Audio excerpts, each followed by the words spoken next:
Hey guys, what's going on? This is Tyler, and today I'm bringing you part 1 of What If Naruto Learned the Flying Raijin. Now, I haven't done a Naruto What If in a minute, and you guys have been requesting it, some of you also haven't been. So if you guys do want more Naruto What If in the future, you guys have to get this video over 200 likes, and you are confirmed part 2 in the near future. Anyways, with that out of the way, ladies and gentlemen, let's get right into the video. Like the rings, like I'm Sonic. Bitches wanna party. Virus getting heavy, so I got 'em on a diet, yeah. Flex like I'm Hogan. He always coming over. Now, the question in all of your minds is probably, when does Naruto learn the Flying Raijin? Well, it's going to be before the Chunin exams when he's training with Jiraiya. Reason why it's not going to be in episode 1 of Naruto is because I just don't see it being likely for part 1 Naruto to master the Flying Raijin on the levels of the 2nd, let alone the 4th Hokage in just a few hours when he can barely make a clone. I understand Naruto's able to make a bunch of shadow clones, but the thing is the Flying Raijin is a lot more complex than the shadow clone jutsu. So I feel like he just wouldn't simply master it yet. It just seems very weird, so we aren't going to be doing that scenario. However, I have a way to introduce the Flying Raijin and make it seem somewhat possible for Naruto to learn it. Now, before Naruto can learn and utilize this jutsu, we have to go over how he learns it. Now, I believe the one person who has the best chance of showing off the Flying Raijin or telling Naruto about it is Jiraiya Sensei. Now, Jiraiya himself doesn't know the jutsu, however, he does know that Minato knows it. After all, he did train Minato. And the way we can go about it can make this what if very interesting. So we start our story off with Naruto and Jiraiya going out to train for the final part of the Chunin exams. Now, when Jiraiya is training Naruto, he would see great potential in him, potential that might even surpass the 4th Hokages. Now, we are also going to be changing some things in this timeline. We will say Naruto finishes his training a month earlier, and at that point would just spar with Jiraiya. Now, after 2 days of completing his training, Naruto's a little underwhelmed that his training ended that quickly, and he would say to Jiraiya that he wants to learn some super cool ninjutsu to show off at the Chunin exams. Jiraiya would say how there's nothing really left for him to learn or to show him, but Naruto just keeps begging. And so at that point, Jiraiya would then say for Naruto to stay at a hotel. Him and Jiraiya would book a hotel for Naruto to stay in, while Jiraiya goes back and actually gets a scroll. He would then just basically decide that he's going to try and give Naruto the scroll that basically shows off the Flying Thunder God technique, since he actually sees potential in the 4th Hokage's son. And I feel like it would be very fitting, since, you know, father-son having the same jutsu. I believe Jiraiya would think of this and decide, you know what, why not? Let's see if Naruto can actually learn this jutsu and impress Jiraiya. And at that point, eventually a couple hours later, he was backtracked by basically getting some research, but he eventually makes it back, and at that point, he would then show off the scroll to Naruto. Jiraiya would then say that, sorry, it took him so long, he was a little bit occupied doing some research, but he managed to actually get the scroll and find it.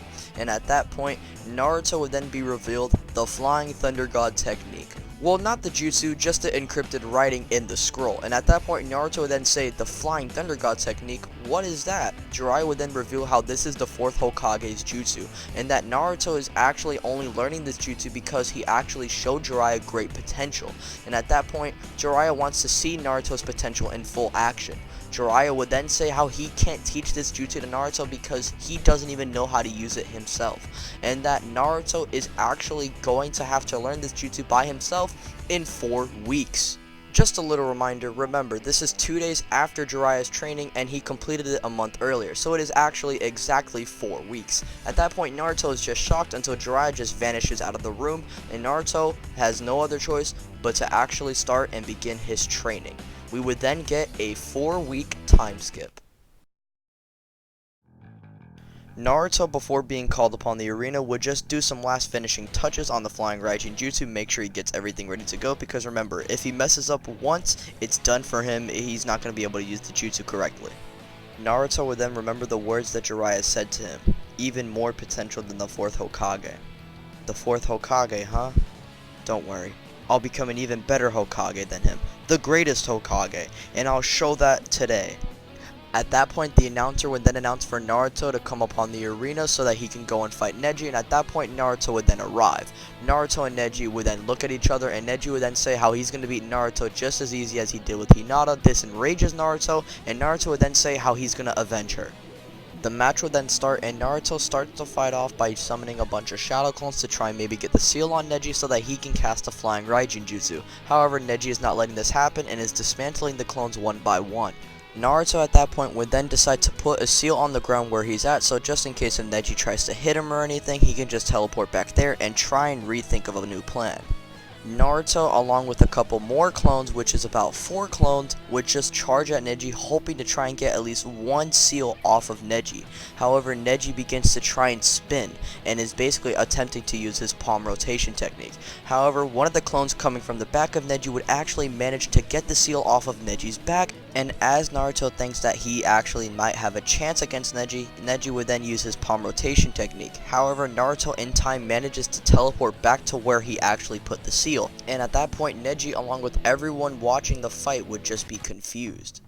At that point, Naruto would then say how it's over for Neji, and he's going to change the Hyuga clan, and he's going to become the Hokage. He would then look at Hinata in her spectator seat, he would then put a thumbs up, and he would then say, "Don't worry, Hinata, I got this." Hinata would then have a shocked expression on her face as she begins to turn red and is actually very happy inside, but she tries to keep her composure. At that point, Naruto would then summon one shadow clone with a kunai, and at that point, the real Naruto would charge at Neji. Neji would then charge at Naruto as well, and the shadow clone with the kunai would then throw the kunai at Neji, and the kunai would actually travel faster than the Naruto running, and the kunai would almost seemingly hit Neji, but Neji barely manages to duck. And at that point, Naruto's already close to Neji, where Neji can actually just move his palm and basically get a palm strike on him, finishing Naruto, and he would then say, "It's over, Naruto, I've won." And at that point, in an instant, Naruto would then flash away. Neji would then be confused to see where Naruto is. However, he would then see Naruto right behind his back, the same back that Naruto got the seal off of. And at that point, Naruto would then drop his leg on Neji's back, slamming him into the ground and knocking him out. At that point, the crowd would then go wild, seeing Naruto completely body Neji, and at that point, Naruto would then be declared the winner. Kakashi and the third Hokage in unison unintentionally would then say, "Minato's jutsu." Might Guy overhearing Kakashi would then say, "What do you mean Minato's jutsu? The only ones who know how to use that jutsu are Minato himself and the second Hokage. There's no way a mere genin would be able to learn that, right?" Kakashi would then have no clue, but under his mask he would then smile and he would then say, "You're getting strong, Naruto. I'm proud of you." Now you guys are probably asking yourselves, "Tyler, why didn't Naruto just put the seal on the kunai instead of just trying to risk himself getting hit by Neji's rotation or any attacks by Neji by trying to seal his back?" Well, I feel like Naruto should actually learn to actually put the kunai on the seal, and that will come into play later, so don't worry about that. So anyways, like in the original, Sasuke would arrive with Kakashi to the arena to fight Gaara, but before Sasuke actually fights Gaara, Naruto would actually jump out of his spectator seat to actually high-five Sasuke and wish him good luck. However, when he actually high-fives Sasuke, he actually puts the seal on his hand. Now you guys are probably asking, why would Naruto do this? Well, one, he does know what Gaara is capable of and he knows how dangerous he is. So why would he want to risk his best friend or one of his friends or one of his rivals, whatever you want to call Sasuke, for Naruto? Either way, Naruto still cares about Sasuke. Why would he risk that? He wouldn't want to risk that necessarily. And so I believe this would be enough evidence to prove that Naruto would actually put the seal on Sasuke just in case if anything went wrong. Anyways, when Gaara starts to get frustrated against Sasuke and he goes into his partial one-tailed state, Naruto would teleport to Sasuke on the field, realizing that Sasuke is actually in danger. And so this would mean when the Feather Illusion Jutsu is casted, Naruto isn't actually gonna go to sleep, which means he's actually with Sasuke ready to take on Gaara. Like in the original, Gaara would go and run out, and Sasuke and Naruto would pursue him. Like in the original, Kankuro would try and stop Sasuke, and this time it would be Sasuke and Naruto, but this time, like in the original, Shino would step in, and he would say to Sasuke and Naruto that they need to beat Gaara together, and they really need to do it fast, and he'll handle Kankuro by himself. At that point, Sasuke and Naruto then move on to try and track down Temari and Gaara, and at that point, Gaara would just smack away Temari, which would leave Sasuke and Naruto 2v1ing Gaara, rather than Sasuke 1v1ing him.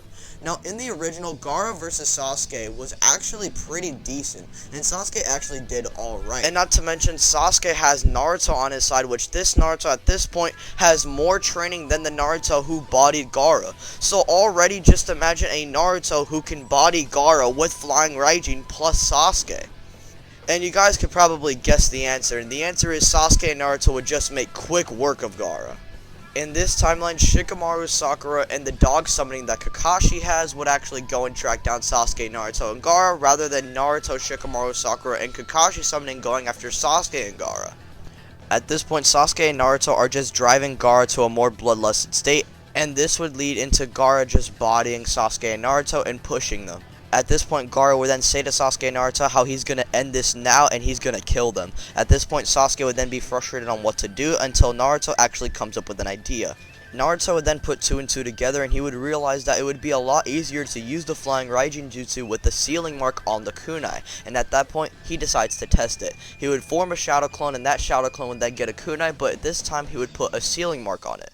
Sasuke would then form a Chidori, and he would then say to Naruto how he has barely any chakra left, so this attack has to work. And at that point, the shadow clone with the kunai would then throw the kunai at Gaara. Gaara would then dodge it, and it would hit the tree right behind Gaara.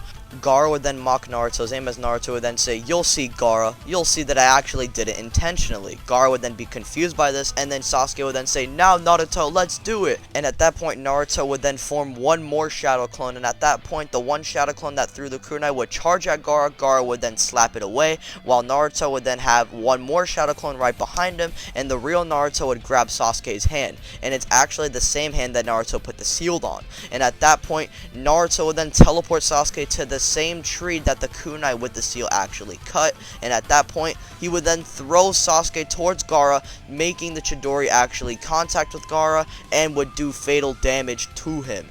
At that point, Sasuke would then say for Naruto that they need to finish this now, and he would actually push out a lot more chakra than before, and this would basically be his limit. And at that point, this would be the same for Naruto, and Naruto would then release the Kurama chakra that he actually learned from Jiraiya's training, and he and Sasuke would then do a combined attack that would knock Gaara out of commission.